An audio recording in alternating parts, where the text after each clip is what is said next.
नमस्कार, मी साधना मुळे. मुंबई वचननामामध्ये आपले सहर्ष स्वागत. चला पाहूया आजच्या ठळक बातम्या. नागपूरच्या कपिल नगरमधून नात्यांना कलंक लावणारी घटना समोर आली आहे. येथील 25 वर्षीय इंजिनिअरिंगचा विद्यार्थी उत्कर्ष डाखोले याने आपल्या आईवडिलांची निर्घृण हत्या केली. या हत्येमागचं कारण अधिकच धक्कादायक आहे. बार परीक्षेत नापास होणाऱ्या उत्कर्षला त्याचे आईवडील दुसऱ्या कॉलेजमध्ये प्रवेश घेण्यासाठी दबाव आणत होते. यामुळे चिडलेल्या उत्कर्षने भयानक पाऊल उचलले. 1 जानेवारीला कपिल नगर भागातील एका घरात 2 मृतदेह असल्याची माहिती पोलिसांना मिळाली. घटनास्थळी पोहोचताच पोलिसांना घरात खुनाने माखलेले 2 मृतदेह आढळले.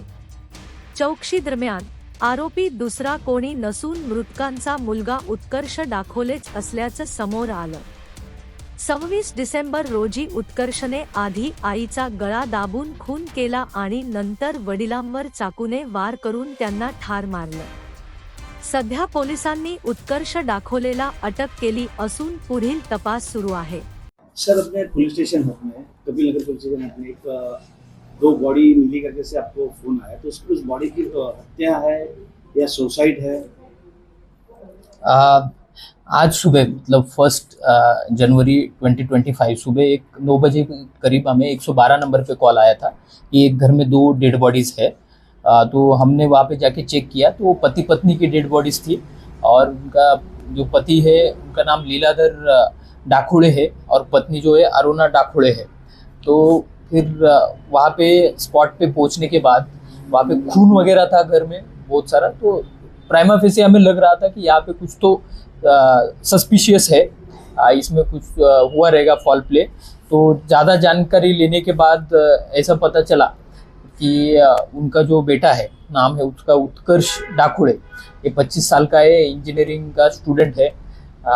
तो उसको हमने थोड़ी तहकीकात की, थोड़े सवाल पूछे तो उसके बाद उसने कन्फेस किया है कि उसने ही अपने माँ बाप का खून किया है. सर, इसमें ये हत्या कौन सी तारीख को की और उसने हत्या करने के पीछे का कारण क्या था? और बताया जा रहा है कि उनकी मम्मी टीचर थी और उनके पिताजी थे वो आपको सोशल वर्कर भी थे. हाँ, अभी तक जो हमने इंट्रोगेशन किया है ये आरोपी का, उसमें ये प्राथमिक जानकारी आगे आई है कि वो 26 तारीख को 26 दिसंबर के दिन उसने ये सब वारदात की है कि जिसमें पहले उसने अपनी माँ को मारा, उसने गला दबा के हत्या की है, उसका ऐसा कहना है.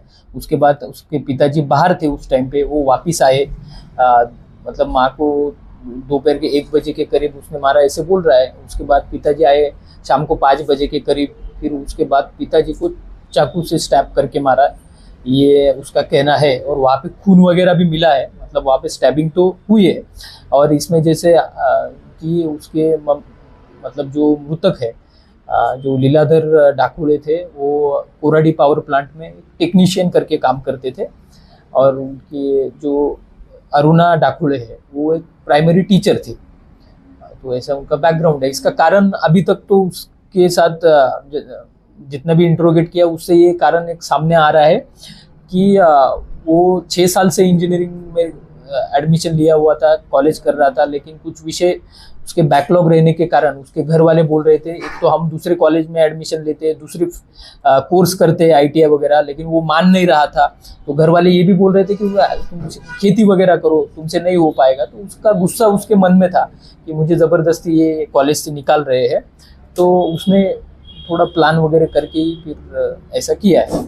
सेकेंड ईयर के उसके कुछ बैक पेपर थे और इसको कोई शौक थे कि सर MD या कोई ड्रग्स का कोई शौक है क्या? देखो, अभी तक जो जानकारी मिली है उसका मोबाइल थोड़ा हमने चेक किया तो अभी तक वैसा कुछ मिला नहीं कि वो ड्रग्स वगैरह करता था या फिर इसके कोई दोस्त हो उनके साथ घूमता था. अभी तक उसके बारे में कुछ सब्सटेंशियल कह पाना थोड़ा मुश्किल है. थोड़ा और ज़्यादा इंट्रोगेट करने के बाद क्लियर होगा. सर, इसमें घर में उनकी एक बहन भी थी, तो उसको ये सब पता था क्या कि मेरे भाई ने हत्या किया ऐसे कोई?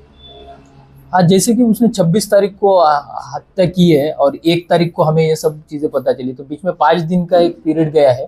तो उसकी बहन भी कॉलेज में जाती है, तो उसने उसकी बहन को बाहर ही उस दिन ये सब करने के बाद बाहर ही पिक किया और अपने एक चाचा रहते हैं बैलवाड़ी करके है पास में ही वहाँ पे, तो वहाँ पे लेके गया और उसने अपने चाचा और बहन सबको ये बताया कि मम्मी पापा मेडिटेशन के लिए बेंगलोर गए हैं और वो कुछ दिनों के बाद वापस आएंगे, वहाँ पे मोबाइल वगैरह कुछ अलाउड नहीं है। तो इसलिए बाकी लोगों ने भी ज़्यादा उसको सवाल पूछे नहीं कि मेडिटेशन गए मोबाइल अलाउड नहीं रहते हैं, लेकिन उसकी बहन उसको बार बार पूछ रही थी, वो थोड़ा मतलब उसको मिसलीड कर रहा था अलग अलग जवाब देके, और उसने उसके पापा का मोबाइल भी उसके साथ ही रखा था, तो उसने पापा के मोबाइल से बहन को भी 27 तारीख को मैसेज ड्रॉप किया है कि हम 5 तारीख तक वापस आएंगे, इस टाइप का।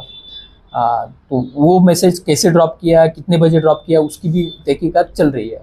सर, जो उनकी सिस्टर है वो तो घर आती होंगी, जब ऊपर में ही मम्मी पापा की हत्या उसने ऊपर में ही किया है, घर के ऊपर में, तो घर में तो उसकी सिस्टर का और कुछ लोगों का आना जाना होगा। राइट, ये क्वेश्चन हमारे सामने भी है अभी तक, ये सवाल कि 5 दिन तक उसकी बहन घर कैसे आई नहीं, लेकिन अभी तक की जानकारी के अनुसार उनके घर में जो कार है, तो ये लड़के के पास वो कार थी, तो हर रोज वो अपने चाचा के घर से वो दोनों भी वहीं पे रुके हुए थे, ये भी नहीं घर आया ऐसे बोल रहा है। वो उसको कॉलेज छोड़ने जाता था, कॉलेज के बाहर ही रुकता था पूरा कॉलेज होने तक, वहाँ से उसको वो घर ना जाए इसलिए वो कॉलेज के बाहर ही रुकता था और वहाँ से फिर वापस लेके वो अपने चाचा के घर जाता था, सो दैट कि अगर गलती से भी वो घर चली गई तो ये सब ओपन हो जाएगा। तो ऐसा है अभी तक की जानकारी के अनुसार। सर, उसमें एक मेन है बताया जाए कि माँ का उसने गला दबा के मारा, और ये हो रहा था, बताया जा रहा है कि वो मेरे को कैसे मारा मैंने, मेरे को खुद को नहीं पता, ऐसा उसका कहना भी है। नहीं, वो तो सारे आरोपी ऐसे बोलते हैं कि उस टाइम पे मुझे पता नहीं क्या हो गया था इस टाइप का, लेकिन उसने गला दबा के मारा है और कुछ किया है, क्योंकि घर में बहुत जगह पे खून है। तो अभी अपनी फॉरेंसिक की टीम भी घटनास्थल पे है, हम एविडेंस कलेक्ट कर रहे हैं, इसके बाद हम पीएम करेंगे, पीएम में और क्लियर होगा कि what is the cause of the death, तो उसके बाद ही हम इन सारी चीज़ों पे कुछ बोल सकेंगे। सर, इसके साथ में लड़की के साथ में और भी लोग हो सकते हैं क्या हत्या में?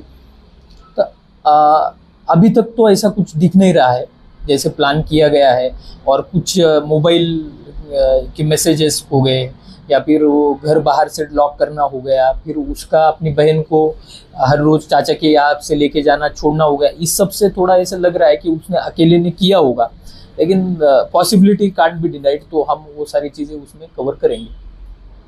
आपल्या मुंबई वचननामा चॅनलला सबस्क्राईब करा आणि बेल आयकन दाबायला विसरू नका.